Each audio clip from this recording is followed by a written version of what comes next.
Assalamualaikum warahmatullahi wabarakatuh. Pada kesempatan kali ini saya akan membahas teori perilaku konsumen.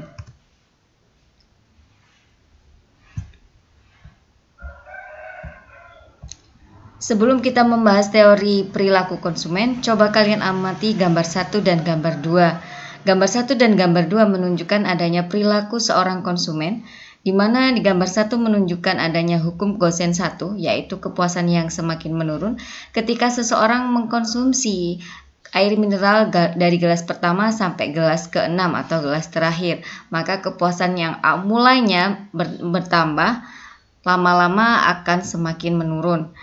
Gambar 2 menunjukkan adanya hukum Gosen 2, di mana seseorang ketika akan mengkonsumsi tidak hanya pada satu macam jenis barang saja, tetapi berbagai jenis barang. Di sini di contoh ini ada seseorang yang mengkonsumsi sepatu dan kaos, di mana dia memiliki keterbatasan pendapatan sebesar 250.000.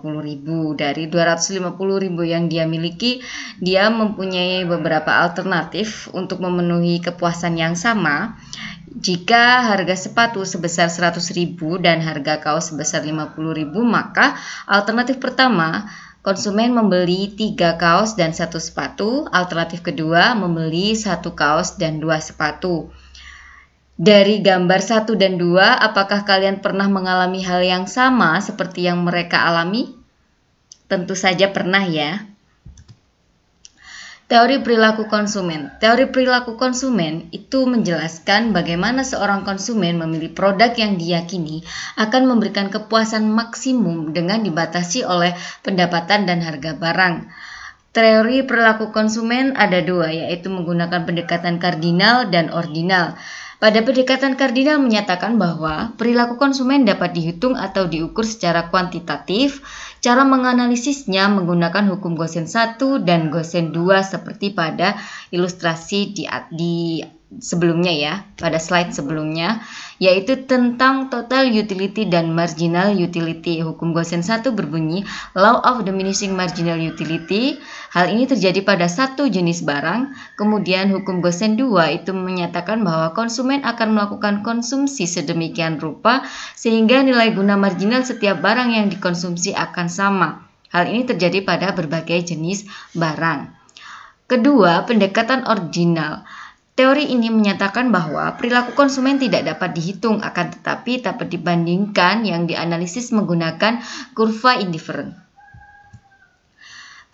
Penerapan hukum Gosen 1, contohnya sepulang sekolah Maya merasa haus, kemudian meminum 6 gelas air mineral. Pada tabel ini menunjukkan bahwa jumlah gelas yang diminum, nilai guna total atau total utility, dan nilai guna marginal atau marginal utility.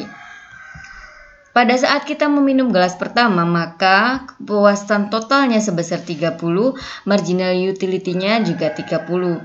Pada saat kita meminum gelas kedua, maka kepuasan totalnya sebesar 50, kepuasan marginalnya 50 dikurangi 30, yaitu 20.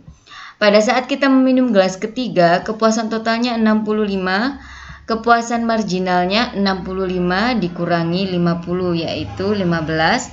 Kemudian pada saat kita meminum gelas keempat, kepuasan totalnya 65, kepuasan marginalnya 65 dikurangi 65, yaitu 0. Pada saat kita meminum gelas kelima, kepuasan totalnya 55, kepuasan marginalnya min 10.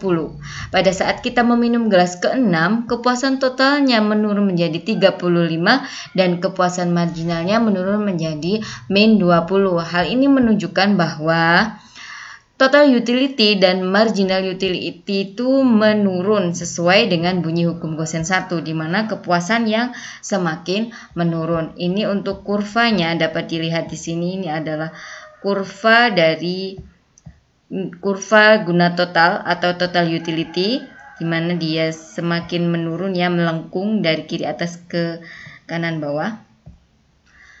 Kemudian penerapan hukum Gosen 2.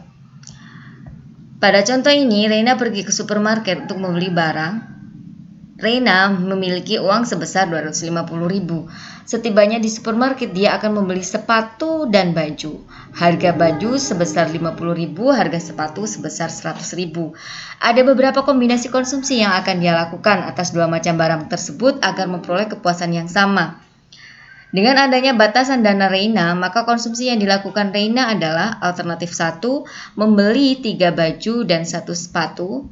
Alternatif 2, membeli 1 baju dan 2 sepatu.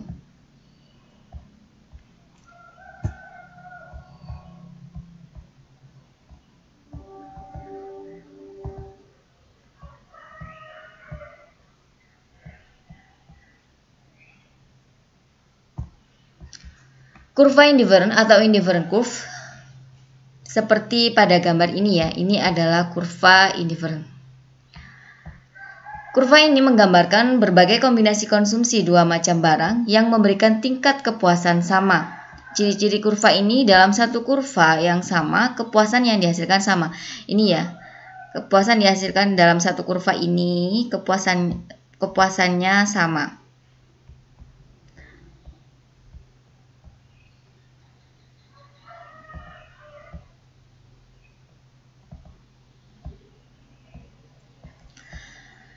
Cembung ke arah titik origin. Titik originnya di sini berbentuk cembung ke arah titik origin. Ini cembung ya. Cembung ke arah titik origin. Kemudian semakin jauh kurva indifferent dari titik origin, ini titik originnya semakin jauh, berarti semakin tinggi kepuasannya. Ini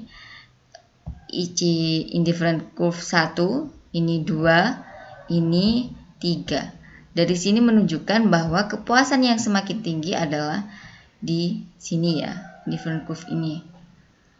Kemudian memiliki slope atau kemiringan negatif yang digambarkan oleh marginal rate of substitution, yaitu berapa banyak barang Y yang harus dikorbankan untuk menambah suatu barang X demi menjaga tingkat kepuasan yang sama. Sama seperti pada contoh tadi, yang pertama dia harus memilih 3 kaos dan 1 sepatu. Pilihan kedua, dia mengorbankan 2 kaos untuk mendapatkan 2 sepatu.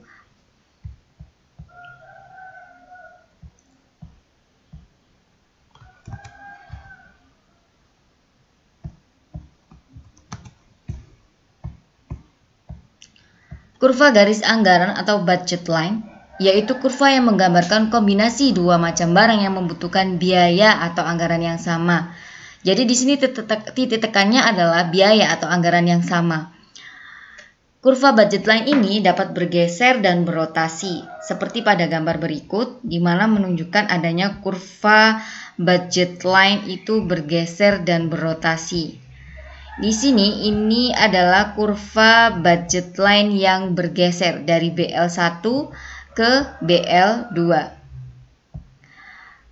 Yang menyebabkan pergeseran kurva yang pertama karena pendapatannya berubah, yang kedua harga dua jenis barang, yaitu barang X dan barang Y, dua-duanya berubah. Kalau pada contoh kurva ini bergeser dari BL1 ke BL2 menunjukkan bahwa pendapatannya berubah. Hal ini berubahnya karena bergesernya ke kanan, berarti pendapatannya bertambah sehingga BL-nya bergeser ke kanan. Berikutnya untuk BL yang berotasi seperti pada gambar ini adalah BL yang berotasi ya. Di sini menunjukkan bahwa titik awal BL adalah di titik K, kemudian dia berotasi ke dalam menjadi ini K aksen dan bergeser keluar menjadi ini K aksen 2 ini ya. Apa yang menyebabkan kurva itu berotasi, kurva budget line berotasi? Yang pertama adalah pendapatannya tetap. Harga salah satu barang itu berubah. Jadi yang berubah bisa harga barang Y saja atau barang X saja.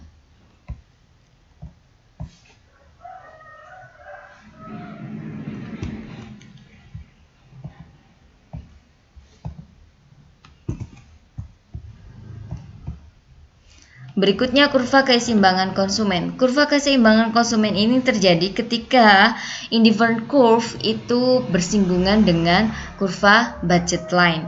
Seperti yang digambarkan pada gambar ini ya. Nah, ini menunjukkan adanya kurva keseimbangan yang di titik A, di mana kurva budget line garis anggarannya disinggung sama kurva indifferent.